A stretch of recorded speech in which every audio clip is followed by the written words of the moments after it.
John from Branson, Cerakote. We're going to do a quick tutorial today on a project pack that we have for sale in our shop at bransonscerakote.com that we call the Patriot pack.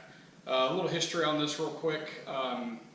Like a lot of the other people that sell stencils online, we started off making American flag for the magazine size, reverse flags, different flags. We've got the Texas flag, a 3%er, 1776 flag, some of the others. That led to getting online, doing research, downloading and cleaning up a file of the large tattered flag that a lot of people have and that people have done guns with. I've done them in the shop. That led to doing stars and bars for pistol slides and tattered stars and bars, tattered stripes, tattered stars. Basically, when it comes to like the tattered flag stencil, it works fine.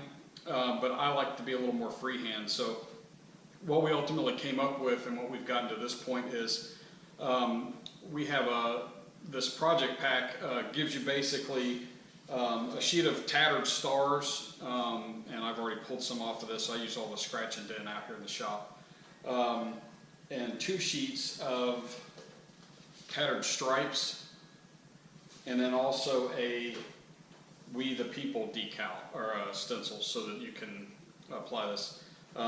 This comes weeded female. I've weeded this one male just for the way I'm going to do this project. But you can get it unweeded or weeded, whichever way you want when you order. Just let us know exactly what you need.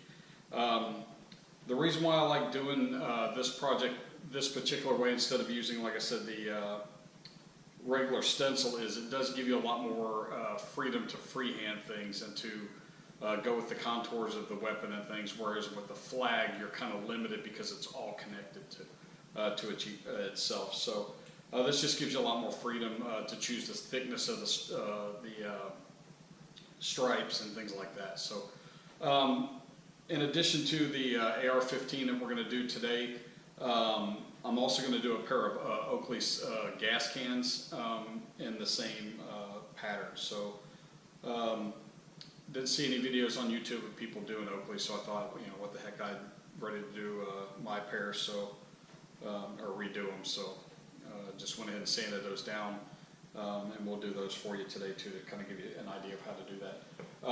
I've already sanded the AR15 and the Oakleys down and sprayed them with our base coat, which is hidden white.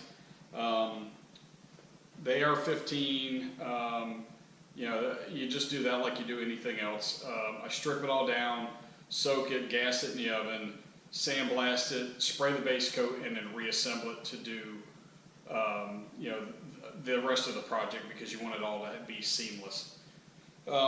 As far as Oakleys go, or Wiley X's, or any of the more expensive glasses that are actual polymer or metal, obviously it will not work with the cheap $8 glasses you get at Walmart or something like that. But as far as good polymer sunglasses, the only trick to these, it's real simple. You just disassemble them, and with Oakleys you just take the arm and rotate it and twist it, and it pops right off. The lenses, you go to the inside top corner of the eyepiece, push from the inside, and they pop right out. They're real easy to disassemble and reassemble, and then you just reverse the process when you're putting them back together. But sanding 40 psi or a little less, and you just want to go over them just enough to scuff them up, and it'll be easy to see. These were already coated, so but it was just a matter of stripping the old Cerakote off. But what you're really looking for with especially a new pair, they have that glossy sheen to them, so you're just looking to dull that out, and that'll be plenty of sanding. So I'm going to set the camera down on the smaller tripod so you can see what I'm doing on the bench, and we'll lay some of the stencils on here. We'll speed it up so you're not having to be bored watching just tedious stencil laying, and we'll be back in a few minutes.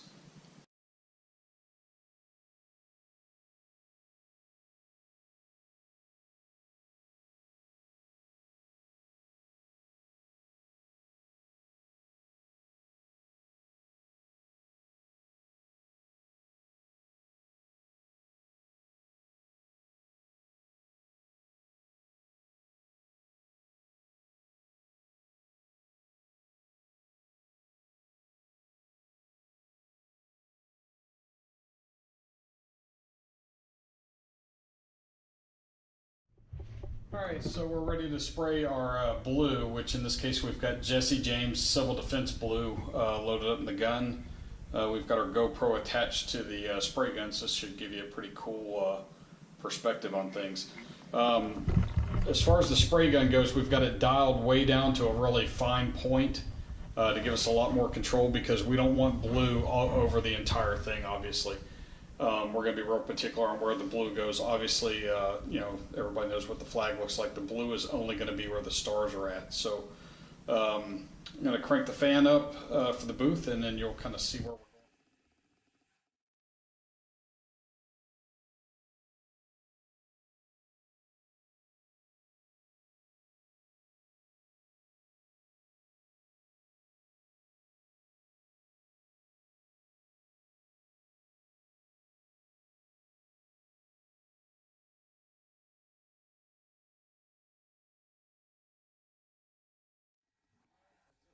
We're going to hang them on the rack for the 8 minutes, pop them in the oven for about 8 to get them tack free, and then we'll come back and spray some red, and we'll go from there.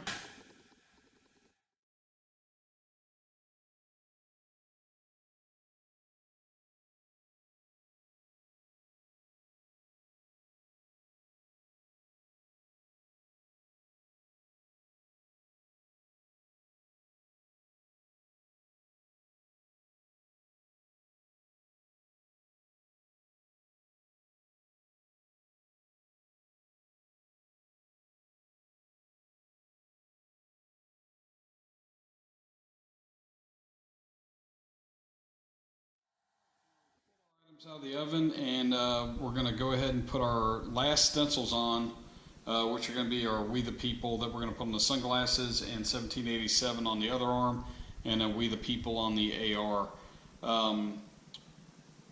We're going to battle wear these with just some graphite black with just some shadowing and some real light areas. We're putting these stencils on as male stencils, and what that's going to do is when we spray that graphite black over it, it's going to leave the image of the stencil is going to be sort of shadowed on the item. So that's why we did them in male stencil versus female. We'll give you some up-close pictures, still pictures at the end of the video of how this stuff all turns out, but let's give you a quick overview of putting these stencils on. So what we have is our We the People, and like I said, we sell these in our store. You just separate the transfer tape and the stencil from the backing. Just pull it off very gently to make sure that the whole stencil comes off. And then normally I put a stencil like this on an AR here on the hump where the bolt carrier, God, I can't believe I had a brain cramp, rides in the weapon. So we just find us an area there where it'll all fit and where it's nice and even, and then just rub your finger along this transfer tape to seat the stencil on there. Just give it a good rub, and then start at one end of the transfer tape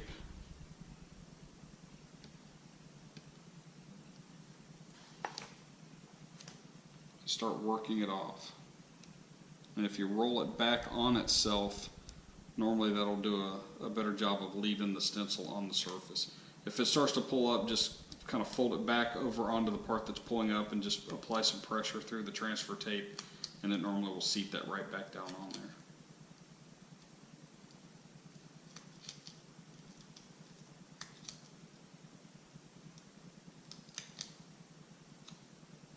And then once you've removed your transfer tape, just go back over the stencil with your finger, make sure it's all seated. For the sunglasses, these stencils are fairly small, so it's usually easier to use a pair of tweezers.